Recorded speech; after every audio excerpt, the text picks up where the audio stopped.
Facebook কিন্তু আমাদেরকে নতুন একটি আপডেটে আবার জানিয়ে দিয়েছে যে আমরা কিন্তু আর টেক্সট আপলোড দিতে পারবো না। মানে টেক্সট যাদের থাকবে তাদের পেজে কিন্তু নিজের স্ক্রিনশটটার মতো দেখা যাবে। বাট কেন এরকম হলো আমি আসলেও জানি না, বাট এটা আপনাদের সাথে আজকে শেয়ার করবো। তো চলুন বেশি কথা না বলে ভিডিওটা শুরু করা যাক।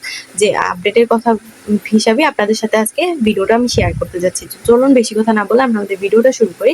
সো হ্যালো এভরিওয়ান, আসসালামু আলাইকুম। কেমন আছেন আপনারা সবাই? আশা করি আপনারা সবাই ভালো আছেন, আল্লাহর রহমতে আমিও ভালো আছি। তো আজকের টপিকটি কি নিয়ে সেটা তো ফার্স্টই বললাম। যদি আপনাদের ভিডিওটা ভালো লেগে থাকে অবশ্যই ভিডিওটা শেয়ার দিবেন, কেমন লাগলো ভিডিওটা অবশ্যই কমেন্ট করে জানাবেন। সো এখন চলুন আমরা আমাদের মূল কথায় চলে যাই। দেখেন, কয়েকদিন যাবত আমরা যখন ফেসবুকে কাজ করছিলাম সবাইকে বলছে, ফেসবুক নিজেই তো বললো যে ফটো টেক্সট স্টোরি এগুলো আপলোড দেন বেশি বেশি করে, তাই না? আমরা যখন হচ্ছে আমাদের আর্নিং সেকশনে যাব তখন কিন্তু আমরা দেখতে পারবো যে হ্যাঁ, সেম ভাবে আমাদেরকে কিন্তু আর্নিং সেকশনে হচ্ছে আপনার টেক্সট ইনকামের যে ইনকামের যে চার্টটা থাকে, যেমন রিলস, তারপরে হচ্ছে আপনার ভিডিওস, তারপরে হচ্ছে আপনার ফটো, তারপরে হচ্ছে স্টোরি, তারপর টেক্সট, ঠিক আছে? মানে লাইন টু লাইন সবকিছু লেখা থাকে, ঠিক আছে? কিন্তু কথা হচ্ছে যে এই টেক্সটটা যেহেতু লেখাই আছে তাহলে আমরা কেন টেক্সট আপলোড দিতে যাবো না ভাই? তো জানি না এটা কেন করছে ফেসবুক। তো যাই হোক না কেন, আমরা কিন্তু এখন থেকে ফেসবুকে টেক্সট ধরনের কোনো ভিডিও আপলোড দিতে পারবো, মানে টেক্সট ধরনের ভিডিও কি টেক্সট আপলোড দিতে পারবো না, ঠিক আছে?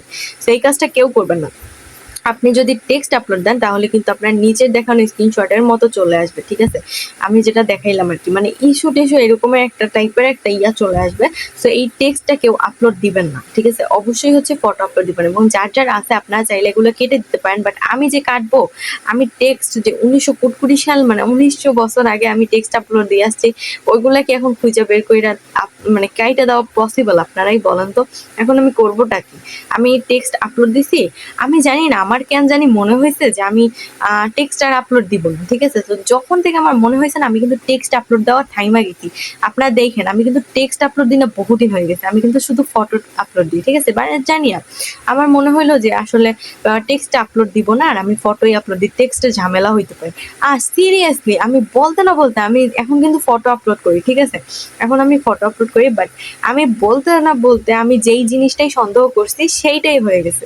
আপনার বিশ্বাস না, আমার প্রোফাইলটা চেক করে আসেন, পেজটা চেক করে আসেন, বিশ্বাস যদি না হয়, ঠিক আছে? আমি কবে থেকে টেক্সট আপলোড দেওয়া বন্ধ করছি? আমি ওই বহুত আগের দিন থেকে টেক্সট আপলোড দেওয়া বন্ধ করছি, নাইলেও 10-15 দিন তো হবেই, ঠিক আছে? 10-15 দিন হবেই, যে এই আপডেট আসার আগেই আমি হচ্ছে আপনার ওইগুলা বন্ধ করে দিয়ে আসছি। কারণ আমি চিন্তা করলাম যে না, টেক্সটে কেন জানি সমস্যা হবে আমার মনে হচ্ছে।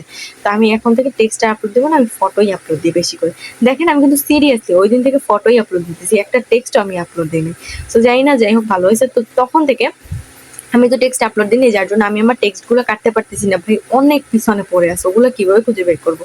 তো যাই হোক, আপনারা অবশ্যই যদি আপনার কাছাকাছি টেক্সটগুলো থাকে আপনি ওগুলো ডিলেটও করতে পারেন, অথবা চাইলে ওগুলোর সাথে কোনো ফটো অ্যাড করতে পারেন, রিলেটেড ফটো, অন্য কোনো ফটো না। ধরেন যে টেক্সটটা লিখছেন ওইটার রিলেটেড কোনো ফটো আপলোড দিয়ে দিতে পারেন, তাইলে হয়তো ওইটা ঠিক হয়ে যাবে। বাট নইলে কিন্তু ইস্যু টাইপের এরকম চলে আসবে, ওটা থেকে কিন্তু কোনো কিছু হবে না। যাই হোক, কেউ এরকম করবেন না, টেক্সটের আপলোড দেওয়ার দরকার নাই। ফেসবুক যেহেতু আমাদেরকে নিজে জানাই দিছে, আমরা আর হচ্ছে টেক্সট আপলোড দিব না, আমরা এখন ফটো স্টোরি এগুলো আপলোড দেবো।